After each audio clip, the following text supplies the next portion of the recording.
ISKCON সদস্যরা ফিরে আসতেছে যুদ্ধ করার জন্য। আমি আমার ভাষায় বলেছি, ইসকনদেরকে বলে দিয়েছি, তোমরা যদি গৌর গোবিন্দের ভূমিকায় আসতে পারো, আমরা মুসলমানেরা শাহজালাল ইয়ামানের ভূমিকায় আসতে রাজি আছি। অতএব এগুলা এই ভংসং দেখায় আমাদের ভয় দেখায় কোনো লাভ নাই। ওরা কিছু ডোমেস্টিক কুকুর লেলিয়ে দিয়েছে ভারত থেকে, গৃহপালিত কুকুর, সাংবাদিকতার নামে মলম বিক্রেতার অভিনয় করে করে। এই যে ব্রেকিং নিউজ দেখেন, এটা আমাদের দরকার। এই ভণ্ডামি যারা করছে এদেরকে বলি, গোমূত্র পান করতে করতে তো মেজাজ মস্তিষ্ক সব নষ্ট হয়ে গেছে। মুসলমানদের লাঠি খাওয়ার আগ পর্যন্ত তোদের বিবেক জাগ্রত হবে না। যুবকেরা, শাহজালাল ইয়ামানী রহমাতুল্লাহি আলাইহি শুধু জিকির করেন নাই, শুধু তাসাউফের কথা বলেন নাই, তিনি তলোয়ার নিয়ে আগমন করেছিলেন। মুসলমানরা শুধু তাসবিহটা গ্রহণ করেছে, তলোয়ারটা ভুলে গেছে। এই জন্য মুসলমানদের মার খেতে হয়েছে। এখন মুসলমানদের শুধু মার খাওয়ার প্রস্তুতি নয়, এখন থেকে মার দেওয়ার প্রস্তুতি নিতে হবে। প্রস্তুত আছেন কারা কারা? দুহাত দেখতে চায়। মুসলমানরা মার দেওয়ার প্রস্তুতি নিয়ে থাকতে হবে। চিৎকার দেখুন ইনশাআল্লাহ, চিল্লায় বলেন ইনশাআল্লাহ। কারণ হচ্ছে কোরআন মাজিদ আল্লাহ তাআলা আগে মার খেতে বলেন নাই, আগে আল্লাহ তাআলা মার দিতে বলেছেন, এরপরে মার খেতে বলেছেন। আল্লাহর ভাষায় শোনায়, ইন্নাল্লাহা আশতারা মিনাল মুমিনিনা আনফুসাহুম ওয়া আমওয়ালাহুম বিআন্না লাহুমুল জান্নাহ ইউকাতিলুনা ফি সাবিলিল্লাহি ফায়াকতুলুনা ওয়া ইউকতালুন। ইমানদার বান্দা বান্দীদের কাছ থেকে আমি খরিদ করে নিয়েছি তাদের জান এবং মাল জান্নাতের বিনিময়ে। জোরে কোন সুবহানাল্লাহ। তা আল্লাহ যে আমার জান নিলেন, আল্লাহ যে মাল নিলেন, কেমনে নিবেন আল্লাহ তাআলা শোনেন। আল্লাহ নিজে ব্যাখ্যা করে বলেছেন, ফায়াকতুলুনা ওয়া ইউকতালুন ইউকাতিলুনা ফি সাবিলিল্লাহ। আমার ইমানদার বান্দারা তারা লড়াই করবে, সংগ্রাম করবে তলোয়ার নিয়ে কুফফারদের বিরুদ্ধে আমি আল্লাহর পথে। এক নাম্বার কাজ, ফায়াকতুলুন, ইসলামের দুশমনদেরকে ওরা দুনিয়া থেকে শেষ করে দিবে। ফায়াকতুলুন ওয়া ইউকতালুন, প্রয়োজনে তারা শাহাদাত বরণ করবে। চিল্লায় কোন সুবহানাল্লাহ। এখন আপনাদেরকে বলি, আল্লাহ কি আগে জীবন দিতে বলেছেন না নিতে বলেছেন? সবাই বলেন আপনারা। আল্লাহ আগে বললেন ফায়াকতুলুন, ইসলামের শত্রুদেরকে তোর আগে কাটবি। ওয়া ইউকতালুন, প্রয়োজনে জীবন দিবি, কিন্তু বাতিলের সাথে আঘাত হবে না। কিন্তু আমাদেরকে কি বোঝানো হয়েছে দেখেন অবস্থাটা কি হয়েছে আমাদের। আমরা এখন শুধু জীবন দিতে চাই না। এটা ইসলামের শিক্ষা নয়। ইসলামের শিক্ষা হচ্ছে দ্বীন ও ইসলামের শত্রু যারা, এদের সাথে লড়াই করে আমার প্রথম কাজ ফায়াকতুলুন, আমি এদেরকে শেষ করব।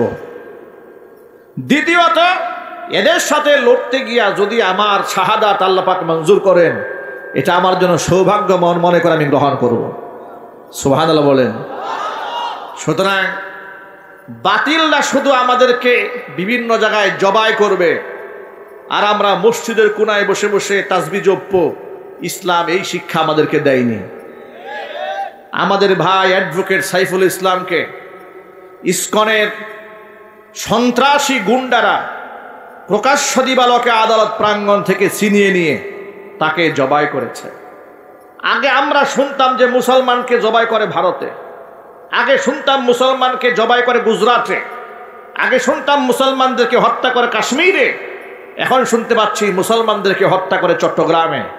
এর মানে হচ্ছে সব এক সুতায় গাঁথা।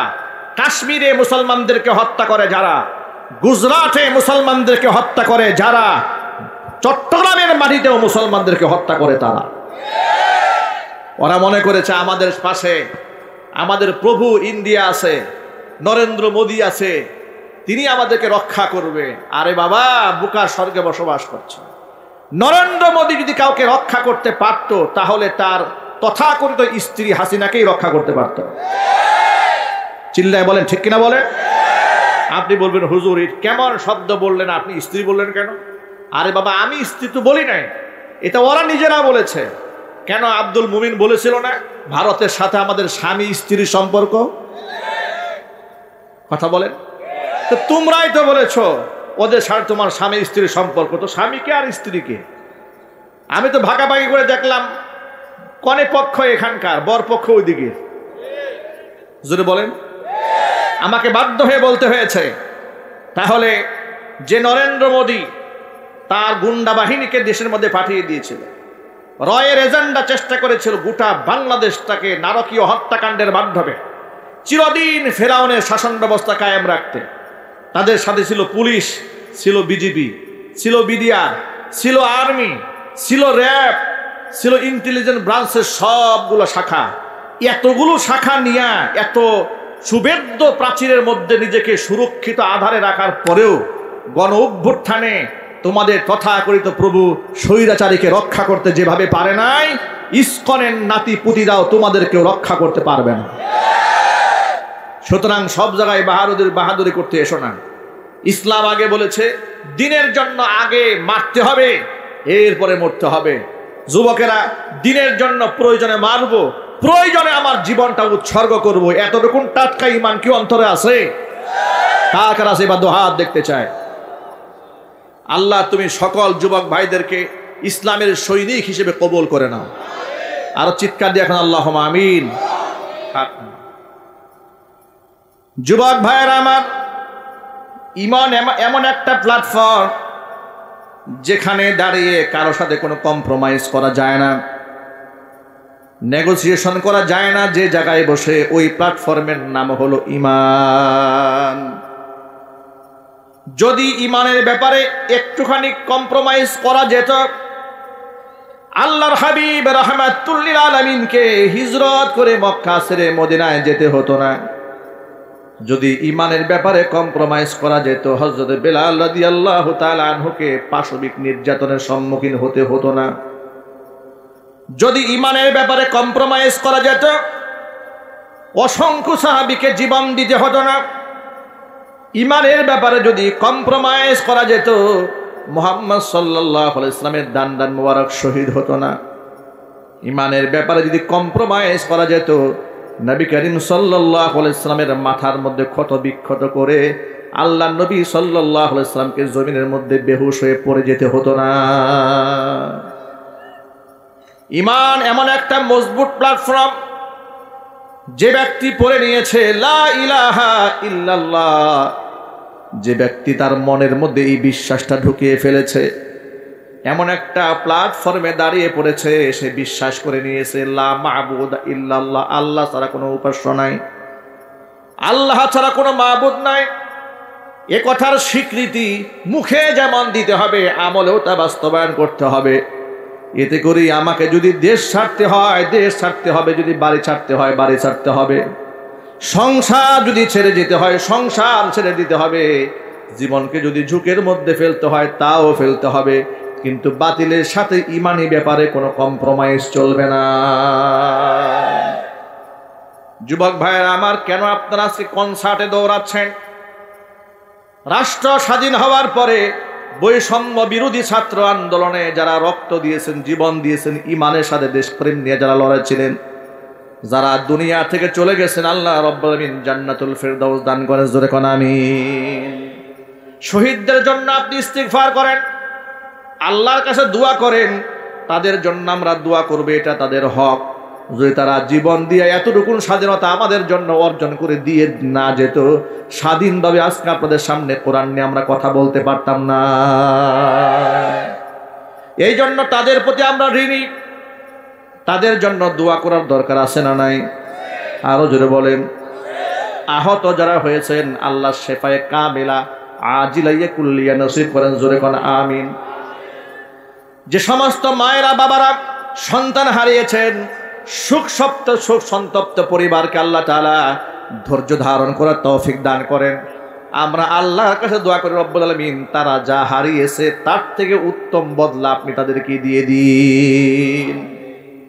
কিন্তু সেটা না করে, শহীদদের জন্য আপনি দোয়া না করে, স্বাধীন সার্বভৌমত্ব বাংলাদেশের মধ্যে আপনি বিদেশ থেকে শিল্পী এনে কনসার্ট করলেন, নাচ গান করলেন, আল্লাহর কসম করে বলি এটা শহীদের রক্তের সাথে গাদ্দারি আর বেঈমানি ছাড়া কিছুই হয় নাই।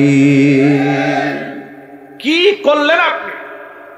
আজকেও দেখলাম ফেসবুকে লিখেছে শহীদদের উদ্দেশ্যে দোয়া মাহফিল। এই দোয়া মাহফিলের মধ্যে মেয়েদেরকে ডান্স করানো হচ্ছে, নাচানো হচ্ছে।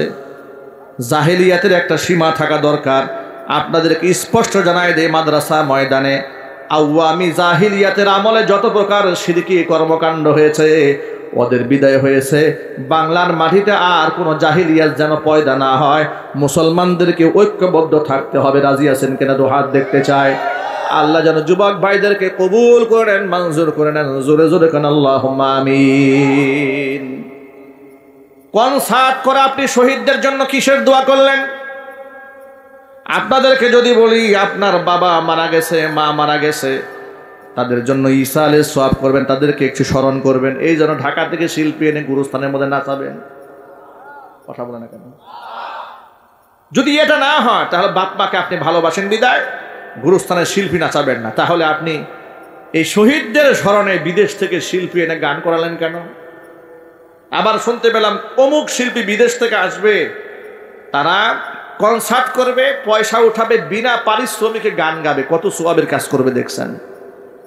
আহারে, তোমাকে কে বলেছে এই ধরনের সাহায্য সহযোগিতা উঠাতে? কে বলেছে?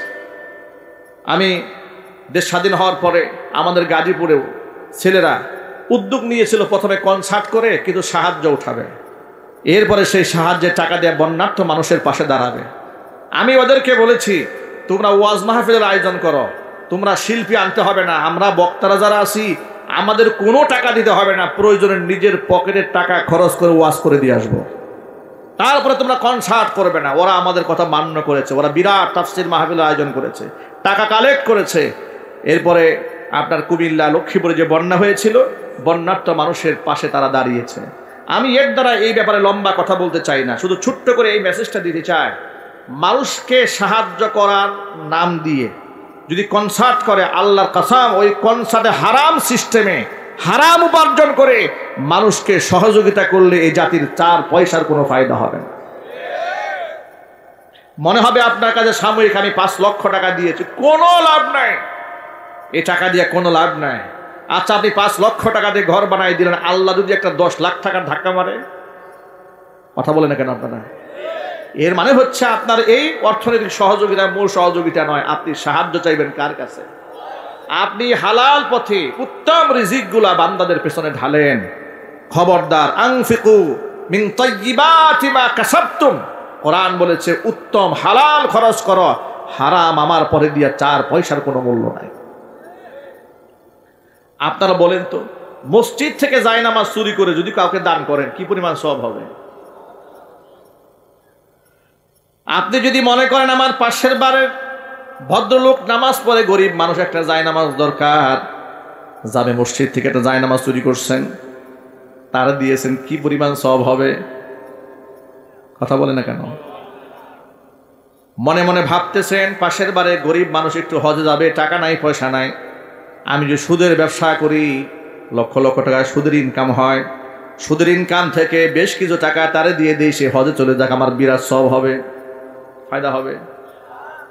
এর মানে হচ্ছে হারাম ইনকাম দিয়ে হালাল আশা করা, মানে সওয়াব আশা করার দৃষ্টান্ত এরকম যে আপনার জামার মধ্যে সামান্য একটু পায়খানা লেগেছে, এটা পরিষ্কার করার জন্য এক বালতি পেশাবের মধ্যে চুবাই দিলেন। কি বলেন? পেশাব তো দেখতে পানির মতোই, কথা বলে না কেন? দেখতে তো পানির মতো মনে হচ্ছে, আপনার নাপাকি বাহ্যিক দৃষ্টিতে মনে হচ্ছে চলেই গেছে, কি বলেন, পাক হয়ে গেল। সুতরাং সামান্য নাপাকি দূর করার জন্য এক বালতি পেশাবের মধ্যে জামা চুপাই দিলে জামাটা যে হারে পাক হয়, অনুরূপভাবে মসজিদ থেকে জায়নামাজ চুরি করে দান করলে আপনার ওই পরিমাণ সওয়াব হবে। কথা পরিষ্কার কিনা যদি বলেন? সুতরাং এই যে আপনি বিভিন্ন জায়গায় কনসার্ট হচ্ছে বাংলাদেশে শহীদদের উদ্দেশ্যে, নাউজুবিল্লাহি মিন যালিক, কি সুন্দর হেডলাইন লিখেছে, শহীদদের স্মরণ সভা এবং সাংস্কৃতিক সন্ধ্যা। শহীদদের স্মরণে উনি মহিলাদেরকে ডান্স করাচ্ছে, কি সওয়াবের কাজটা করতেছে। আল্লাহ আমার যুবক ভাইদেরকে সচেতন হওয়ার তৌফিক দান করুন। যুবক ভাইয়েরা, কোনো লোভে পা ফেলা যাবে না, কোনো লোভে পা ফেলা যাবে না, কোনো ভয়ে দেখে সন্ত্রস্ত হওয়া যাবে না। লোভ দেখে, লোভের কারণে ইমান বিক্রি করে দেওয়া যাবে না, আবার ভয় দেখে যে ইমান ছিনাই নেবে সেটাও যেন না হয়। এই দেশের গোটা পৃথিবীর মুসলিম উম্মাহ সহ এই রাষ্ট্রের এমন আলেমরা ছিল যাদেরকে লোভনীয় প্রস্তাব দেওয়া হয়েছে, প্রস্তাব তারা গ্রহণ করেন নাই। যদি এই দেশের আলেমরা লোভনীয় প্রস্তাব গ্রহণ করতেন, বছরের পর বছর আলেমদেরকে জেলখানায় বন্দী থাকতে হতো না। যদি এই দেশের আলেমরা বিক্রি হয়ে যেতেন টাকার সামনে, এই দেশে আলেমদেরকে ফাঁসির মঞ্চে উঠতে হতো না। ফাঁসির মঞ্চে যাদেরকে উঠানো হয়েছে তাদের কাছে প্রস্তাব দেওয়া হয়েছিল, ক্ষমা প্রার্থনা করেন, জীবন ভিক্ষা চান, বিগত কর্মকাণ্ডের জন্য জাতির কাছে মাপ চান। তারা বলেছে জান ভিক্ষা দেওয়ার মালিক একমাত্র আল্লাহ রাব্বুল আলামিন, বান্দার কাছে কোনোদিন জীবন ভিক্ষা কেউ দিতে পারে না। জীবন দেওয়ার মালিককে। আপনার আমার জন্য আদর্শ মডেল হচ্ছে সাহাবায়ে কেরাম। আমি বলেছি وَإِذَا قِيلَ لَهُمْ آمِنُوا كَمَا آمَنَ النَّاسُ قَالُوا أَنُؤْمِنُ كَمَا آمَنَ السُّفَهَاءُ أَلَا إِنَّهُمْ هُمُ السُّفَهَاءُ وَلَكِنْ لَا يَعْلَمُونَ। মদিনার মুনাফিকদেরকে যখন বলা হতো আমিনু কামা আমানান নাস, ঈমান আনো তোমরা সেভাবে যেভাবে লোকেরা ঈমান এনেছে, আই আমানাস সাহাবা, সাহাবীরা যেভাবে ঈমান এনেছে তোমরা সেইভাবে ঈমান আনো। ওরা বলতো আনু উমিনু কামা আমানাস সুফাহা, এই সমস্ত মূর্খরা বোকারা যেভাবে ঈমান এনেছে আমরা কি ওদের মতো বোকা নাকি? আমরা অনেক চালাক, যে আল্লাহকে দেখি না আমরা ওই আল্লাহকে মানি না। চিল্লায় কর নাউজুবিল্লাহ। যে জাহান্নামের আগুন আমরা দেখি না ওই জাহান্নামের আগুন আমরা বিশ্বাস করি না। যে কবরে আযাব আমরা দেখি না, সওয়াল জবাব বিশ্বাস করি না। যে মিজান পুলসিরাত দেখি না ওটা বিশ্বাস করি না। এমনকি তারা বলতো আইদা মিতনা ওয়া কুন্না তুরাবান ওয়া ইযামান আইন্না লামাবউসুনা খালকান জাদীদা, আমরা মরে পচে গলে হাড্ডি সার হয়ে যাব জমিনের সাথে। এরপর আইন্না লামাবউসুনা খালকান জাদীদা, আমাদেরকে আবার নতুন করে সৃষ্টি করা হবে। এটা কি সম্ভব নাকি? এটা তো বিস্ময়কর কথা। কাফেররা পুনরুত্থান দিবসকে এরকম তামাশা বলে গণ্য করত। আল্লাহ রাব্বুল আমিন তার জবাব দিয়েছেন সূরা কাহফে, وَعُرِضُوا عَلَى رَبِّكَ صَفًّا لَقَدْ جِئْتُمُونَا كَمَا خَلَقْنَاكُمْ أَوَّلَ مَرَّةٍ بَلْ زَعَمْتُمْ أَن لَّن نَّجْعَلَ لَكُم مَّوْعِدًا। কিয়ামতের দিন মানুষদেরকে কাতারে কাতারে সারিবদ্ধভাবে রবের সামনে দাঁড় করায় দেওয়া হবে, কারো গায়ে কোনো জামা কাপড় থাকবে না। জামা কাপড়হীন ভাবে আল্লাহর সামনে, রবের সামনে যখন দাঁড় করে দেওয়া হবে, আল্লাহ বলবেন লাকাদ জিতুমুনা, তোমরা এসেছো অবশ্যই আমার কাছে, কামা খালাকনাকুম আউওয়ালা মাররা, যেভাবে তোমাদেরকে প্রথমবার সৃষ্টি করেছিলাম। বস্ত্রহীন অবস্থায় একেবারে জন্ম দিবসের মতো তোমরা আজকে আমার সামনে হাজির হয়ে গেলে। বাল জাআমতুম, বরং তোমরা দৃঢ় দাবি করে বসেছিলে যে আল্লাহ নাজআলা লাকুম মাওঈদা, তোমাদের জন্য ওয়াদার কোনো দিবস আমি বানাই নাই। এটাই তো তোমরা মনে করেছিলে। আমার প্রিয় ভাইরা, এক বাক্যে জবাব দিয়ে বলেন আল্লাহর সামনে দাঁড়াবার প্রয়োজন আছে না নাই? দাঁড়াতে হবে না হবে না? ইচ্ছা করে কি লুকায়ে থাকার কোনো সুযোগ আছে? রবের সামনে আমাদেরকে দাঁড়াতেই হবে। এই জন্য আমার বন্ধুগণ, সাহাবায়ে কেরাম রাদিয়াল্লাহু তাআলা আনহুম আজমাইনদেরকে ঈমানের মানদণ্ড বানিয়ে দেওয়া হয়েছে। তারা যেভাবে ঈমান এনেছে তোমরা সেইভাবে ঈমান আনো। সাহাবীদের ঈমান লক্ষ্য করেন। বেলাল রাদিয়াল্লাহু তাআলা আনহুর মতো একজন কালো মানুষ, যার বংশমর্যাদা নাই, সামাজিক স্ট্যাটাস নাই, পয়সাবাদী নাই, কিচ্ছু নাই, এমন একজন কালো মানুষ দাম কত বেশি হয়েছে তার। ফজরের নামাজের পর আল্লাহর নবী রাহমাতুল লিল আলামিন সাহাবীদের দিকে রূপ করে বসে বললেন, বেলাল কি আমল তুমি করো? গত রজনীতে এমন একটা ঘটনা ঘটে গেল। হযরত বেলাল বলেন, নবীজি আপনি যা বলেন সেটাই পালন করি, একটা আমল বলতে কিছুই নাই আমার, তবে একটা আমলের ব্যাপারে আমি খুব সচেতন, সেটা হলো ইস্তিনজার প্রয়োজন যখন হয়ে যায় ওযু করে 2 রাকাত ওযু তাহিয়াতুল ওযু নামাজ আদায় করি। সুবহানাল্লাহ কোন। এই অপারেটর আওয়াজ তো গেছে একদম বন্ধ হয়ে, সাউন্ড দাও না কেন? আমি একদম সামনে থেকে কথা না বলে তো আওয়াজই হয় না এখন। আওয়াজ ঠিক করো। হযরতে বেলালকে বললেন, বেলাল কি আমল করো? গত রাত্রে একটা ঐতিহাসিক ঘটনা ঘটেছে স্বপ্নের মাঝে। বেলাল রাদিয়াল্লাহু তাআলা আনহু বললেন, ইস্তিনজার পরে ওযু করি 2 রাকাত তাহিয়াতুল ওযু নামাজ আদায় করি। জোরে বলেন সুবহানাল্লাহ। নবীজি বলেন, কদ সামিআতু দাফফানা আলাইকা ফিল জান্নাহ, গত রজনীতে জান্নাতের মধ্যে আমি যখন হাঁটতেছিলাম আমি নিজেকে বড় একাকিত্ব বোধ করতেছিলাম, ঠিক ওই মুহূর্তে আমার সামনে সামনে তোমার কদমের আওয়াজ আমি শুনতে পেয়েছি। আমি তখন নিজেকে একাকী অনুভব করিনি, আমার কাছে মনে হয়েছে জান্নাতের মধ্যে আমি একা একা হাঁটছি না, আমার সাথে আমার সাহাবী বেলালও আছে। জোরে কোন সুবহানাল্লাহ। কেন এত মর্যাদা বাড়ল? কোরআন বলেছে, ইন্না আকরামাকুম ইনদাল্লাহি আতকাকুম, তোমাদের মধ্যে যার তাকওয়া যত বেশি সেই ব্যক্তি আমি আল্লাহর কাছে তত বেশি সম্মানিত। টাকা দিয়ে আল্লাহর কাছে দামি হওয়া যায় না, পয়সা দিয়ে দামি হওয়া যায় না। টাকা পয়সা দিয়ে সাময়িকভাবে মানুষের সম্মান পাওয়া যায়, বাহবা পাওয়া যায়, কিন্তু রবের কাছে ইজ্জত পাওয়া যায় না। ক্ষমতা দিয়া মানুষের কাছে কিছু দিনের জন্য সেলিউট পাওয়া যায়, ক্ষমতা হারায় গেলে সেলিউটের পরিবর্তে জুতার বাড়ি খেতে হয়। কিন্তু তাকওয়া দিয়ে মানুষ অনেক অনেক উপরে ওঠে। সুবহানাল্লাহ কোন। আপনারা কি বিরক্ত হচ্ছেন? বোঝার জন্য একটা কথা বলি, খুব মনোযোগ সহকারে এই পয়েন্টটা মনে রাখবেন। বাইতুল মুকাররম জাতীয় মসজিদ, এটা এমন একটা মসজিদ, এই মসজিদের খতিব হওয়ার জন্য এদেশে কত আলেমরা যে কত প্রকারের পলিসি অবলম্বন গ্রহণ করেছিল। কেউ কেউ তো স্বৈরাচারীকে মা বানিয়ে বসেছিল, আওয়াজ দেয় আপনাদের মুখে। কেউ কেউ জান্নাতের টিকিট দিয়ে বলেছিল, আপা আপনি তো জান্নাতি নারী, বলে নাই? কি জন্য জানেন? চেয়েছিল যে উনার পায়ে একটু তেল ঢেলে যদি তোল মর্দন করে যদি বাইতুল মুকাররমের মিম্বারটা দখল করতে পারি, যদি তাকে মা বানিয়ে মিম্বারটা দখল করতে পারি। কত প্রকারের তেলের খনি তারা ঢেলেছে।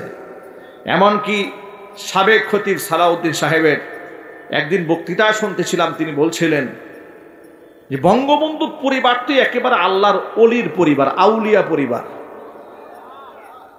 মনে মনে ভাবতেছিলাম, আহারে তেলের ডিব্বা, আহারে তেলের খনি, তাহলে এগুলা দিয়েই তুমি এখানকার খতিব হয়েছ। কথা বলেন ঠিক কিনা বলেন? এত তৈল তারা ঢালতে পারতেন। এরপরে স্বৈরাচারীর পতনের আগে যিনি দায়িত্বে ছিলেন, তিনি চাইলে এদেশের মাজলুম আলেমদের পক্ষে কত ভূমিকা রাখতে পারতেন, কত কথা বলতে পারতেন। বাইতুল মুকাররম এমন একটা সেন্টার প্লেস, যার খুতবাটা হওয়া দরকার ছিল এমন সার্বজনীন, যে কথাগুলো রেডিও টেলিভিশনে সরকারিভাবে কাভারেজ দেওয়া হবে, গোটা জাতি মুখিয়ে থাকবে সেই বক্তব্য শোনার জন্য। কথা বলতে হবে ঠিক কিনা বলেন? কিন্তু বেছে বেছে সেখানকার তুলমর্দনকারী দালালদেরকে বসানো হতো, যাতে করে শত শত আলেমকে জবাই যদি করা হয়, ইসলামের যদি 12টাও বাজায় দেওয়া হয়, খতিব সাহেবের ঘুম যেন না ভাঙে। যদি বলতে হবে ঠিক কিনা বলেন? এগুলাই তারা করেছে। মানে বিটিভির উপস্থাপক আর বাইতুল মুকাররমের খতিব কোনো পার্থক্য ছিল না। মানে আঘাত নিয়ে, বিটিভির উপস্থাপক আর বাইতুল মুকাররমের খতিবের মাঝে কোনো পার্থক্য নাই। 5ই আগস্টে যিনি গণ অভ্যুত্থান হলো যেদিন, সেদিনও সকালবেলা বিটিভি প্রচার করতেছিল যশোরের দিকে বাতাবি লেবুর বাম্পার ফলন হচ্ছে। একটা জাতীয় চ্যানেলে গোটা রাষ্ট্র ধ্বংস হয়ে যাচ্ছে, শত সহস্র ছাত্ররা জীবন দিচ্ছে, অসংখ্য ছাত্র শাহাদাত বরণ করছে, অসংখ্য আলেমরা টুকরা টুকরা হয়ে যাচ্ছে, মিডিয়াগুলো অফ করে দেওয়া হয়েছে, ইন্টারনেট বন্ধ করে দেওয়া হয়েছে, আর টেলিভিশনে কাভারেজ দেওয়া হচ্ছে, বাতাবি লেবুর বাম্পার ফলানো হচ্ছে। তা এইরকম বাতাবি লেবু মার্কা খতিবদেরকে বাইতুল মোকাররমে রাখা হতো, চিৎকার দিয়ে বলেন ঠিক কিনা? কারণ তারা তেলের ডিপু খুলে বসেছিলেন। সরকারের পতন হয়ে গেল, চতুর্দিক থেকে আওয়াজ উঠলো খতিব কে হবে। কত মানুষ কোন দিক থেকে লবিং এর চেষ্টা করলো, আল্লাহ পাকের পক্ষ থেকে কবুল হলো না। এমন একজন ব্যক্তিকে মহান রব খতিব হিসেবে কবুল করলেন, যিনি নিজেকে সবসময় পর্দার আড়ালে লুকিয়ে রাখতেই পছন্দ করেন। এমন ব্যক্তি যিনি মিডিয়ার সামনে আসতে চান না, ক্যামেরার সামনে আসতে চান না, তিনি আমার সরাসরি উস্তাজ, অসংখ্য ফুকাহা উলামাদের উস্তাজ, উস্তাজুল আসাতিজা, মারকাজুদ দাওয়া আল ইসলামিয়ার প্রতিষ্ঠাতা প্রিন্সিপাল মুফতি আব্দুল মালিক হাফিজাহুল্লাহ। চিল্লায় খান সুবহানাল্লাহ। দেখতে চেহারা দেখে আপনি অনেক বড় আলেম মনে করবেন না, বডি অবস্থা দেখে একবারে সাদাসিধা মানুষ। বাইতুল মুকাররমে তিনি যখন প্রথম খুতবা দেওয়ার জন্য মিম্বারে বসেছেন, দেখে মনে হচ্ছে একজন তালিবুল ইলম বসে আছেন। আর যদি সেই জায়গায় লবিং করা কোনো হুজুর আসতো, তাহলে পাগড়ি থাকতো কমপক্ষে 32 হাত লম্বা। কথার আওয়াজ নাই। তার পাগড়ি ধরার জন্য কমপক্ষে 36 জন তালবে ইলম থাকতো। আওয়াজ নাই কেন ভাই? তার আবা কাবার গর্জিয়াস ভাব দেখলে, চাকচিক্য দেখলে তো মানুষ সব উল্টায় যাইতো।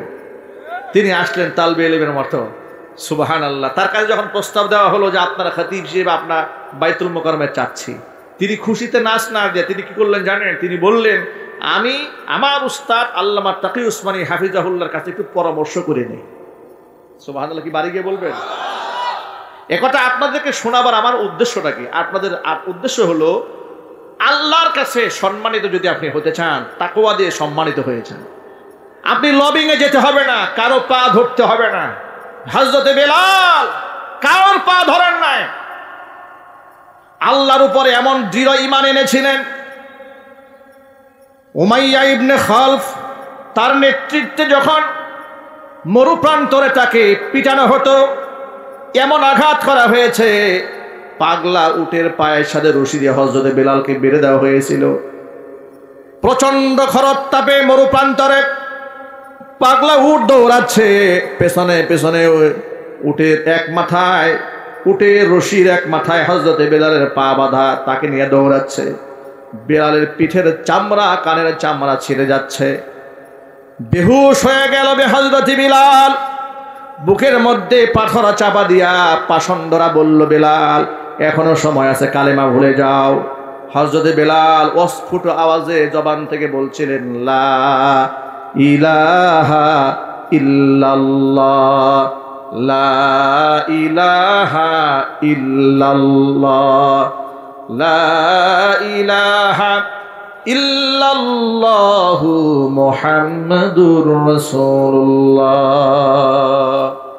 সাল্লাল্লাহু আলাইহি সাল্লাম। আল্লাহ রাব্বুল আলামিন মর্যাদা এত বাড়ালেন, হযরত বিলাল যখন আজান দিতেন, আজানের আওয়াজ আরশে মুআল্লাকে স্পর্শ করত। চিল্লায় এখন সুবহানাল্লাহ। যুবকেরা বুঝাতে চেয়েছি, মুফতি আব্দুল মালিক হাফিজাহুল্লাহ টাকা দিয়ে মানুষের কাছে সম্মানিত হন নাই, সম্পদ দিয়ে হননি, ক্ষমতা দিয়েও হন নাই, লবিং করে ওই চেয়ারেও তিনি যান নাই, কারণ জীবনেও তিনি অ্যাপ্লিকেশন করেন নাই, বরং রাষ্ট্রপক্ষ এদেশের উলামারা চেয়েছিলেন তাকে খতিব হিসেবে নিযুক্ত করতে। প্রস্তাব নিয়ে তার বাড়িতে যাওয়া হয়েছে। জোরে কোন আল্লাহু আকবার। এক বাক্যে জবাব দিয়ে বলেন, ইজ্জত দেওয়ার মালিককে? মোহাব্বতের সাথে বলুন, সম্মান দেওয়ার মালিককে? সুতরাং ইজ্জত সম্মান এটা টাকা পয়সা দিয়ে অর্জিত হয় না, ক্ষমতা দিয়েও হয় না। ক্ষমতা দিয়ে কিছুদিনের জন্য মানুষের কাছ থেকে সম্মান পাওয়ার অভিনয় নেওয়া যায়, কিন্তু প্রকৃত ইজ্জত পাওয়া যায় না।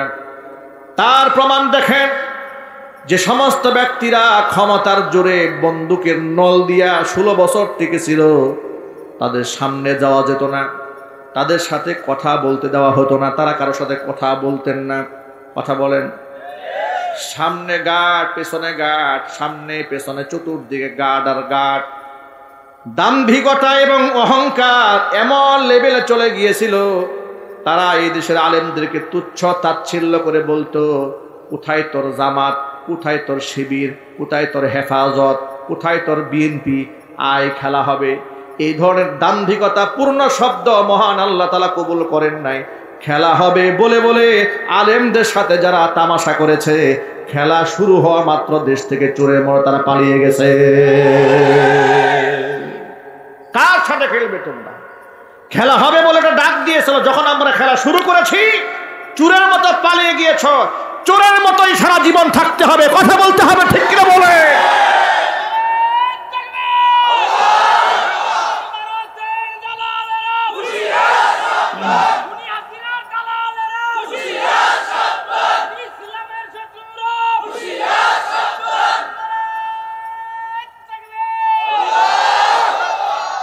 প্রিয় যুবক ভাইয়েরা আমার, ইজ্জত টাকা পয়সা দিয়ে হয় না, ক্ষমতাও দিয়ে হয় না। ক্ষমতা দিয়ে ইজ্জত পাওয়ার অভিনয়টা ঠিক মতো পাওয়া যায়। ক্ষমতা চলে যাওয়ার পরে যদি আপনি সম্মান পেতেন, আপনি বুঝতে পারতেন ক্ষমতার অপব্যবহার আপনি করেন নাই। ঠিক কিনা বলেন? সবাই কি পালিয়েছে? যারা অপব্যবহার করেছে তারা পালিয়েছে। এমপি মন্ত্রী সবগুলা ছিল চোর বাটপার, সবগুলো পালিয়েছে। কথা জোরে বলতে হবে, ঠিক কিনা বলেন? হাজার হাজার কোটি টাকা দেশ থেকে উন্নয়নের নামে বিদেশে পাচার করেছে। এই জন্য ওদের এতটুকু হিম্মত হয় নাই যে দাঁড়িয়ে থাকবে। ছোট্ট করে একটা কথা বলি, মনে আঘাত নিয়েন না, কষ্ট নিয়েন না আপনারা। হুজুর এত শক্ত কথা আপনি কেমনে বললেন? বাস্তবতা থেকে বলি, ওরা সারা জীবন আলেমদেরকে পাকিস্তানের পেটাত্তা বলে নাই। জোরে বলেন। আমাদেরকে স্বাধীনতার শত্রু বলে নাই। এবার আপনারা বলেন, বিগত জীবনে দেশ স্বাধীন হওয়ার পর থেকে আজকের এই দিন পর্যন্ত আলেমদের উপর তারা কত প্রকারের জুলুম করেছে। তাদেরকে আয়না ঘরে বন্দি করেছে। একটা জানোয়ারকেও মানুষ এইভাবে কষ্ট দেয় না যেভাবে ওরা কষ্ট দিয়েছে।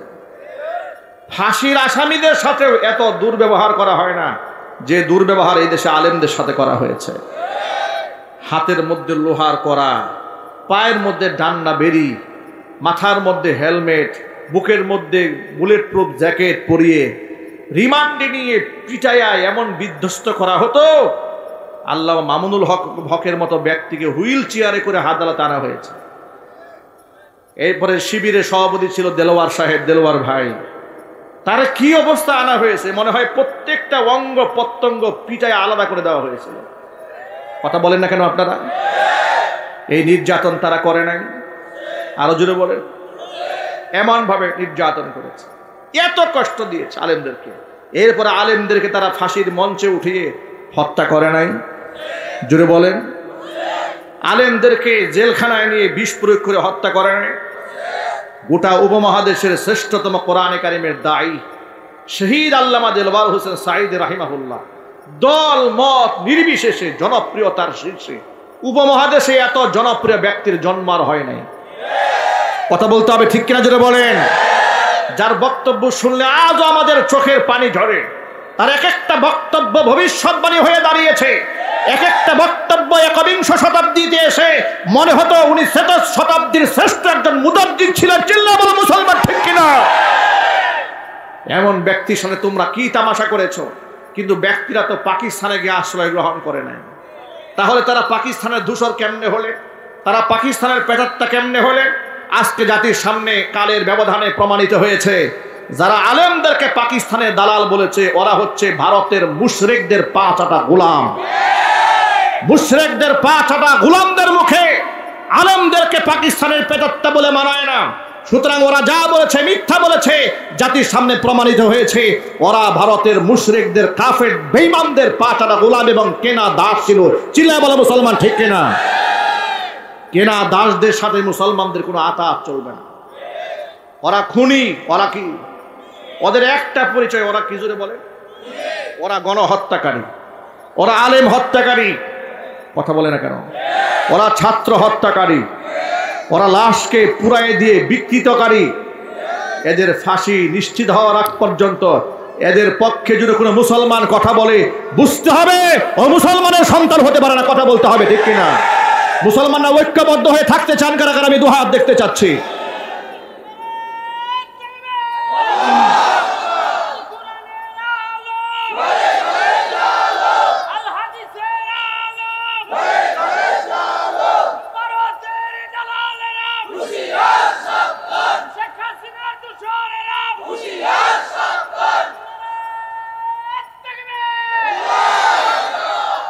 প্রিয় ভাইয়েরা আমার, ইমানের ব্যাপারে কোনো প্রকারের কম্প্রোমাইজ চলে না।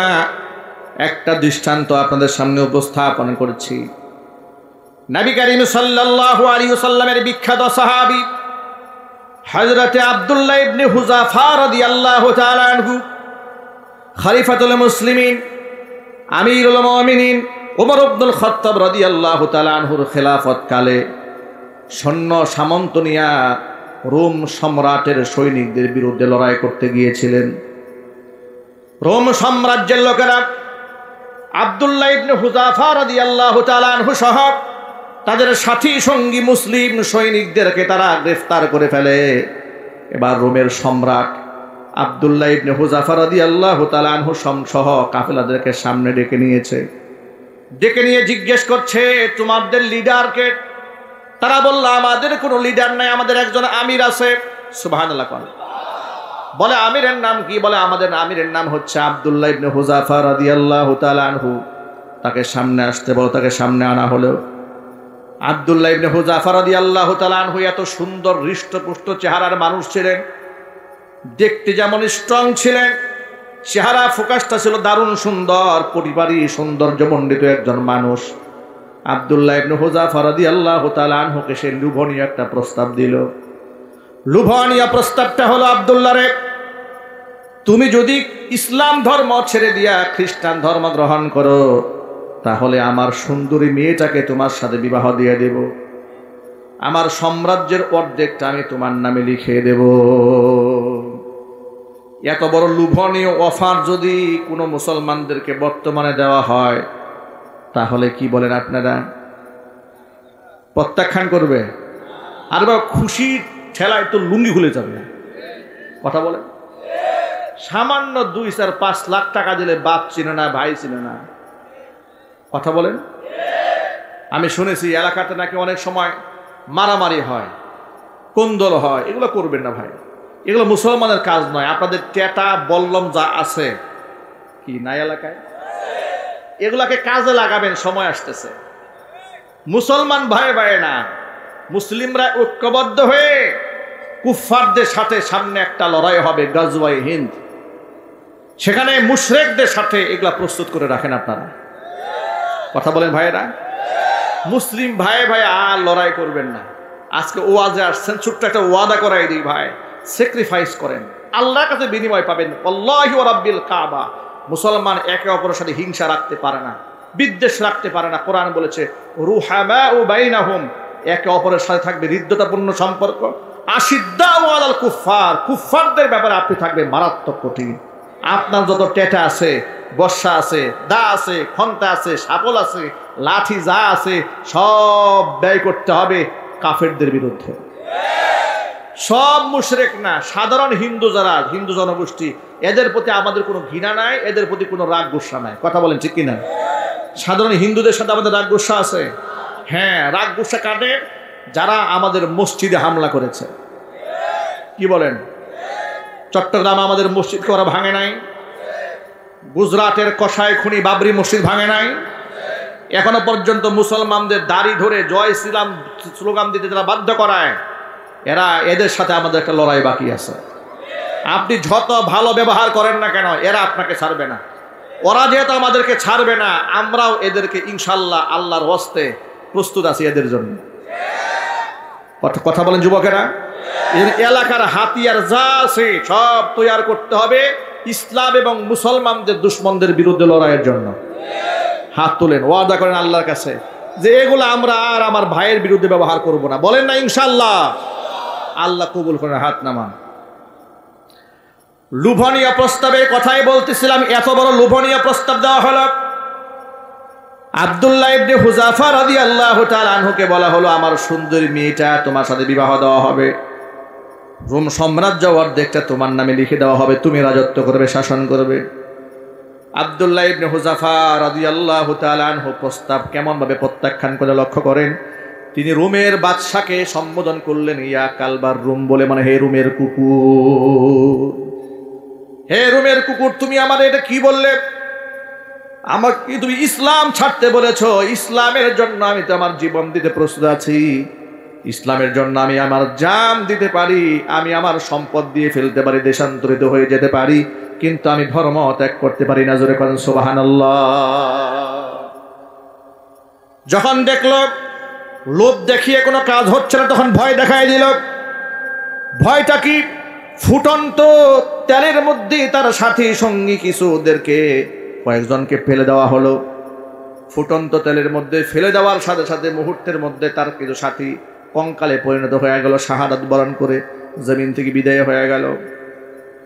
এরপরে হযরত আব্দুল্লাহ ইবনে হুযাফাকে টেনে হিসড়ে জামা কাপড় ছিঁড়ে ফুটন্ত তেলের সামনে যখন আনা হয়েছে, আব্দুল্লাহ ইবনে হুযাফা চোখের পানি ছেড়ে কান্নায় ভেঙে পড়লেন। প্রহরী দারোয়ান যারা ছিল, কারারক্ষী যারা ছিল, তারা মনে মনে ভাবলো আব্দুল্লাহ ভয় পেয়ে গেছে, এখন বোধহয় রাজি হয়ে যাবে। বাদশার কানে আওয়াজ দেওয়া হলো, বাদশা, আব্দুল্লাহ তো কাঁদতেছে। বাদশা বলল, তাই নাকি? আমার সামনে নিয়ে আসো। বাদশার সামনে নিয়ে যাওয়া হলো। বাদশা বলল, নিশ্চয় তুমি ধর্মান্তরিত হবে। বাদশাকে ডাক দিয়া আব্দুল্লাহ ইবনে হুযাফা রাদিয়াল্লাহু তাআলা আনহু বলেন, যারা জীবন দিতে প্রস্তুত তারা ধর্মান্তরিত হতে পারে না। জোরে কোন সুবহানাল্লাহ। বাদশা বলল, তাহলে তোমার চোখে পানি কেন? আব্দুল্লাহ ইবনে হুযাফা রাদিয়াল্লাহু তাআলা আনহু বলছেন, আমার চোখের পানি এটা দুঃখের পানি নয়, এটা একটা আফসোসের পানি, এটা ভয়ের পানি নয়। কিসের আফসোস?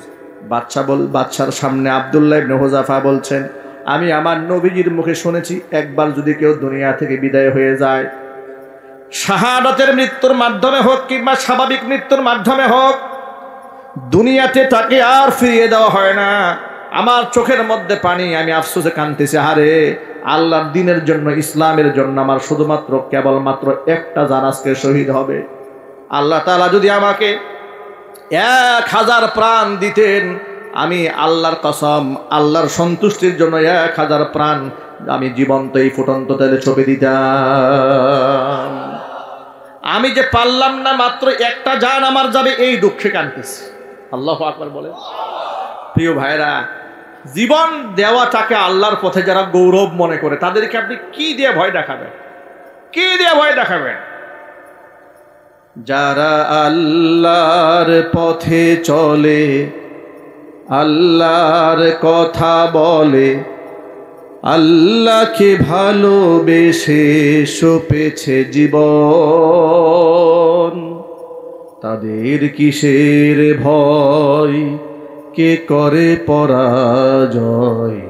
শহীদি তামান্নাতে নাচে তার মন।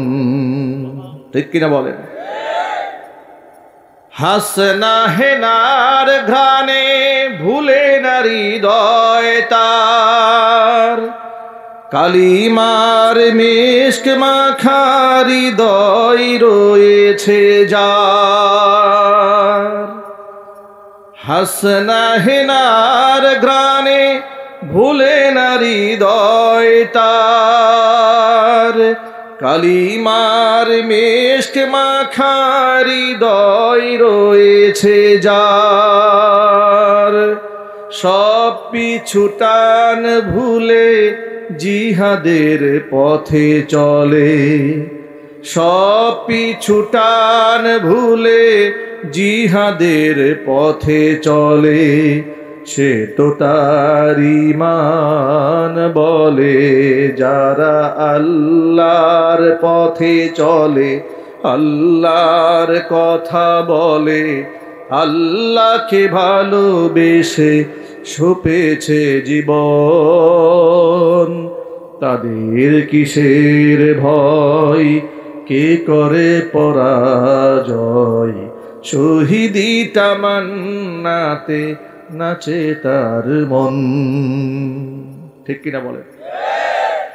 যুবক ভাইরা আমার, আব্দুল্লাহ ইবনে হুযাফা রাদিয়াল্লাহু তাআলা আনহু এই ঈমান দীপ্ত কথা শুনে রোম সম্রাটের তাখতে তাউস থরথর করে কেঁপে উঠল। রোম সম্রাট আব্দুল্লাহ ইবনে হুযাফাকে ডাক দিয়ে বলে, আব্দুল্লাহ রে, তোমাকে আমি মারতে চাই না, একটা মাত্র প্রস্তাব যদি গ্রহণ করো তাহলে তোমাকে সহ তোমার সাথী সঙ্গী সকলকে আমি মুক্ত করে দেব। শর্তটা কি, কন্ডিশনটা কি? কন্ডিশন হলো তুমি আমার সামনে আসবে, তোমার কপাল ধরে আমাকে একটা চুমা দেওয়ার সুযোগ করে দিবে। আহলে কিতাবের সদস্য খ্রিস্টান মুসলমানের ইমানি শক্তি দেখে তার সামনে নড়বড় হয়ে গিয়েছে। চিল্লা এখন সুবহানাল্লাহ। হযরতে আব্দুল্লাহ ইবনে হুযাফার কপাল ধরেছে, চুমা খেয়েছি। সাথী সঙ্গীদেরকে নিয়ে হযরতে আব্দুল্লাহ ইবনে হুযাফা মদিনায় ফিরে এলেন। মদিনায় ফিরে আসার পরে ওমর রাদিয়াল্লাহু তাআলা আনহুর সামনে যখন উপস্থিত হলেন, তিনি অবাক হয়ে গেলেন, কারণ তিনি জানতে পেরেছিলেন তারা বন্দী হয়েছে। বন্দী হওয়া মানে নিশ্চিত শাহাদাত। তারা কেমনে মুক্ত হলেন জানতে চাইলেন। ইতিহাস তার সামনে বর্ণনা করা হলে হযরত ওমর রাদিয়াল্লাহু তাআলা আনহু নিজে মিম্বার থেকে উঠে গেলেন। মিম্বার থেকে উঠে আব্দুল্লাহ ইবনে হুযাফা রাদিয়াল্লাহু তাআলা আনহুকে বুকের সাথে জড়ায় ধরে তার কপালের মধ্যে চুমা খাইলেন। তিনি বললেন, সমস্ত মুমিন মুসলমানদের উচিত আব্দুল্লাহ ইবনে হুযাফার কপাল ধরে চুমু খাওয়া। আমার বন্ধুগণ, যুবক ভাইদেরকে আমি সবক বোঝাতে চেয়েছি। যুবক ভাইরা, মুমিন মুসলমান তো এমন হবে, তাকে কোনো লোভ তাকে কাবু করতে পারবে না, কোনো ভয়ও তাকে কাবু করতে পারবে না। তার মনের মধ্যে চিরন্তন জান্নাতের লোভ আছে, আশা আছে। লোভ তো আমার থাকতেই হবে, দুনিয়ার সেই লোভ নয়, আমার লোভ হচ্ছে জান্নাতুল ফেরদাউস। আমার ভয় একমাত্র আল্লাহর সামনে। আমার আল্লাহ আমার উপর যদি নারাজ হয়ে যান, এই জীবনের কোনো মূল্য থাকবে না। এই জন্য আমাকে ভয় করতে হবে একমাত্র সৃষ্টিকর্তা আল্লাহ রব্বুল আলামিনকে। আল্লাহর ভয় যার অন্তরে আছে, বাতিলের ভয় তার অন্তরে জায়গা নিতে পারে না। যুবক ভাইরা, যৌবনকালের সময়টা নষ্ট করবেন না। ফেসবুকের মধ্যে নারী দেখে কিংবা হোয়াটসঅ্যাপ ভাইবার মেসেঞ্জারে নারীদের সাথে অবৈধ সম্পর্ক রেখে ইমানকে দুর্বল করবেন না। কসম আল্লাহ, আপনার অনেক দাম আছে আল্লাহর কাছে।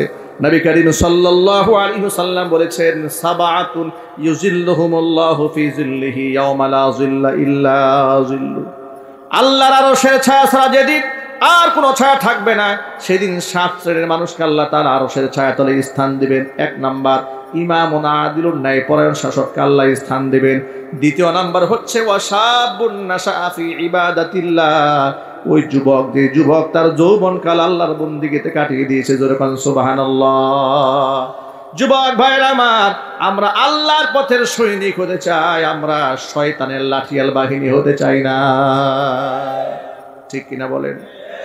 আল্লাহর নবী রাহমাতুল লিল আলামিন বলেছেন, পরনারীর প্রতি নজর পড়ার পরে যেই যুবক তার চক্ষুকে আল্লাহর ভয়ে নিম্নগামী করে রাখে, ওই যুবককে আল্লাহ তাআলা ঈমানের স্বাদ আস্বাদন করার তৌফিক দান করেন। ঈমানের মজা পান তিনি। আর মায়েরা বোনদেরকে বলছি, মায়েরা বোনেরা, আল্লাহ তাআলা আপনাদেরকে অনেক ইজ্জত দিয়েছেন, নিজেকে সস্তা বানাবেন না। টিকটক আইডি খুলে নিজেরা এই সমস্ত ঠুট মিলিয়ে গান পরিবেশন করে ভোগ্য পণ্যে পরিণত হবেন না, সস্তায় পরিণত হবেন না। যারা এগুলা করে তাদের সাথে রাস্তাঘাটে এই যে টিস্যু পেপার পরে থাকে, কোনো পার্থক্য নাই। জোরে বলতে হবে, ঠিক কিনা বলেন? আপনারা বলেন, যারা এই সমস্ত কর্মকাণ্ড করে বেড়ায় তাদের সাথে কি কোনো স্বামী সংসার করতে চায়? চিল্লায় বলেন, করতে চায়? অবৈধ প্রেম ভালোবাসা করে আপনাকে অল্প কিছুদিনের জন্য তারা ভোগ করতে চায়, কিন্তু আপনাকে সঙ্গী হিসাবে কেউ নিতে চায় না। একটা বেনামাজিও টিকটকার মানুষকে বিবাহ করতে চায় না। কথা বলেন, ঠিক কিনা? আমাকে অনেক যুবকেরা বলে, হুজুর দেশ বিদেশে আপনি ঘুরেন, আমার জন্য একটা দিনদার পাত্রীর সন্ধান দেন। সুবহানাল্লাহ। খোঁজ খবর নিয়ে দেখি যে যুবক দিনদার পাত্রী বিবাহ করতে চায়, উনি আবার 5-7টা প্রেম করে বেড়াচ্ছে। মজার ব্যাপারটাকে এখানে, নিজে প্রেম করে 5টা। মনে রাখবেন যুবক, নিজে যদি 5টা প্রেম করেন, কপালে এমন বউ জুটবে যিনি 10টা সার্টিফিকেট নিয়ে আসছেন। কথা বলে না কেন? আচ্ছা, আপনি যদি ভালো না হন, আপনি ভালো কেমনে আশা করেন? ঠিক কিনা বলেন? কোরআনে কারীমের মধ্যে সূরা নূরের মধ্যে আল্লাহ বলেছেন, আল খাবিসাতু লিল খাবিসিনা ওয়াল খাবিসুনা লিল খাবিসাত ওয়াত ওয়াত-তাইয়্যিবাতু লিত-তাইয়্যিবিনা ওয়াত-তাইয়্যিবুনা লিত-তাইয়্যিবাত। আল্লাহ পাক বলেন আল খাবিসাতু লিল খাবিসিনা, দুশ্চরিত্রা নারীগুলা দুশ্চরিত্র পুরুষের জন্য, ওয়াল খাবিসুনা লিল খাবিসাত, দুশ্চরিত্র পুরুষগুলা দুশ্চরিত্রা নারীর জন্য বরাদ্দ। ওয়াত-তাইয়্যিবাতু লিত-তাইয়্যিবিন, উত্তম পবিত্র নারীগুলা উত্তম পুরুষের জন্য, জোরে বলেন সুবহানাল্লাহ। ওয়াত-তাইয়্যিবুনা লিত-তাইয়্যিবাত, উত্তম পুরুষগুলা উত্তম পবিত্র নারীর জন্য। সামনে যে যুবকেরা আছেন, উত্তম নারী পবিত্র নারী জীবনে আসুক, এটা চান নাকি তসলিমা নাসরিন মার্কা চান? তসলিমা চান? উত্তম স্ত্রী কারা কারা চান হাত দেখি তো। ঘরে উত্তম বউ থাক, একটু ভালো করে তুলেন, আল্লাহকে দেখান। আরে বাবা, আল্লাহকে তামান্না করেন, আল্লাহকে যদি নাই চান দেবে কি ঘোড়ার ডিম?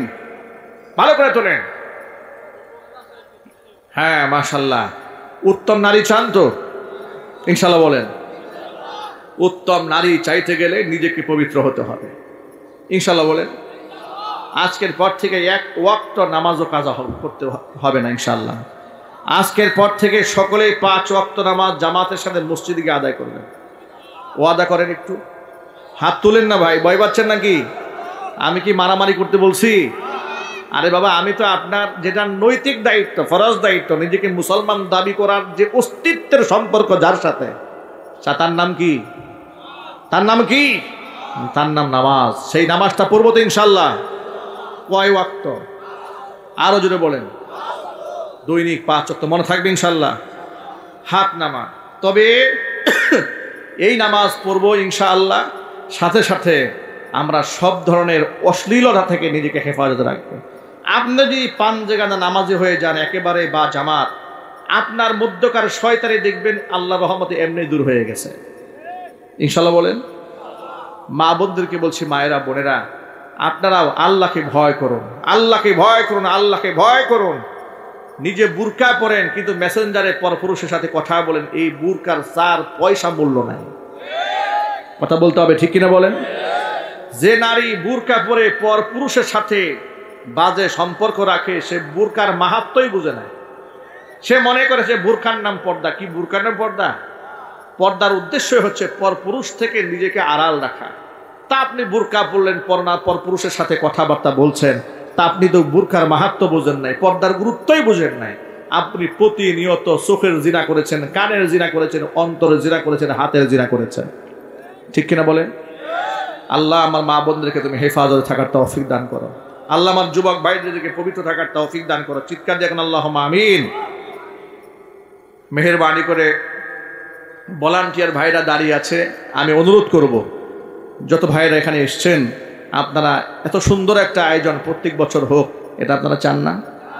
কারা কারা চান? আল্লাহ তুমি সকলকে নেক হায়াত দারাজ করো। এই ধরনের মাহফিল যদি না হয়, এই দিনই আলোচনা কোথায় গিয়ে আপনারা শুনবেন? ঠিক না বলেন? এগুলা করার মাকসাদ হচ্ছে মানুষের মধ্যে দিন জাগ্রত হোক। আমি কিছু রুমাল পাঠিয়ে দিচ্ছি আপনাদের মাঝে, দায়িত্বশীল ভলান্টিয়ার ভাইরা মেহেরবানি করে ভিতরে ঢুকে যান। মেহেরবানি করে ব্যাগ নিয়ে আপনারা ভিতরে ঢুকে যান। দায়িত্বশীল যারা আছেন সবাই ঢুকে পড়েন মেহেরবানি করে। আপনারা বিসমিল্লাহ, আগে বলেন লিল্লাহি তাকবীর, হাত তুলেন, উঁচা করেন, একটু নাড়াচাড়া দেন, একটু শক্তি আছে মাশাআল্লাহ।